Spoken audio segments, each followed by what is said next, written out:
Righty. Good morning, good afternoon, good evening, YouTubers. Jerry Diamond with How to Get Out of Babylon. I may test this or check it before I do a second one, I guess, if I do a second one. Part 3 of Summertime. I didn't notice that. I just read part 2, and there's 3, maybe 4 parts, who knows. All right. Their produce and bedding plants moved out quickly as well, and Neil was forced to call for help in keeping up with the figuring necessary to total orders, so John put Brittany on to assist him. She was still a bit slow in math, and he felt she could use the practice. John had just come up to the front with a couple of more racks of plants and was talking to Butch when the Indian nodded toward the crowd and said, "Here comes trouble." Trying not to look too obvious, John scanned the crowd but failed to find the source of Butch's concern. "Who are you talking about?" he asked. "That tall fellow there. Brown hair, blue polo shirt, blue jeans, and docksiders," Butch explained. "Don't know what flavor he is, but he's government of some sort. And he's way too attentive. Been watching my table pretty close these last few minutes. Bet you a cup of coffee he comes over here pretty soon."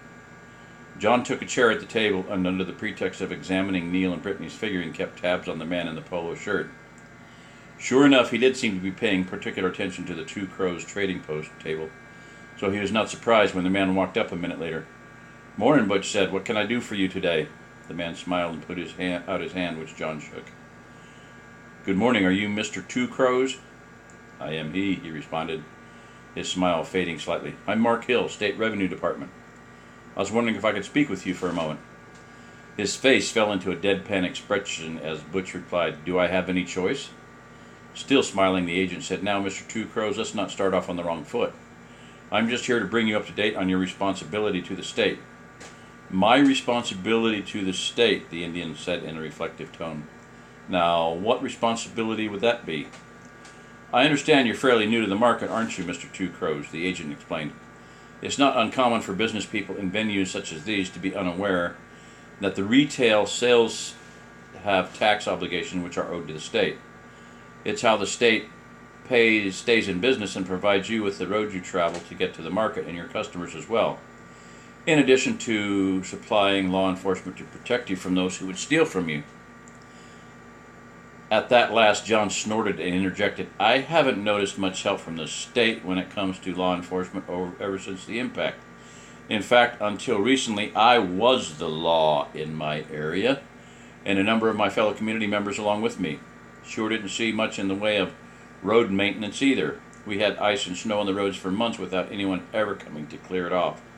The state, in fact, has been mighty shy around these parts for quite a spell. Except for you, that is. You seem to have made it here all right to put your hand out for a share of the earnings that my family worked hard to collect." "I'm sorry," the agent said. "I didn't catch your name, Mr. "That's because I haven't given it," the former lawman retorted. "It's Horn, John Horn." "Very good. Now, Mr. Horn," the agent attempted to explain, "be reasonable. You know, as well as I do, that this has been an unprecedented disaster. The state couldn't begin to cope with the ice problems on the roads with the equipment we had from before the impact, when we were so seldom ever received ice before that. It takes time and money to gear up to handle problems like that."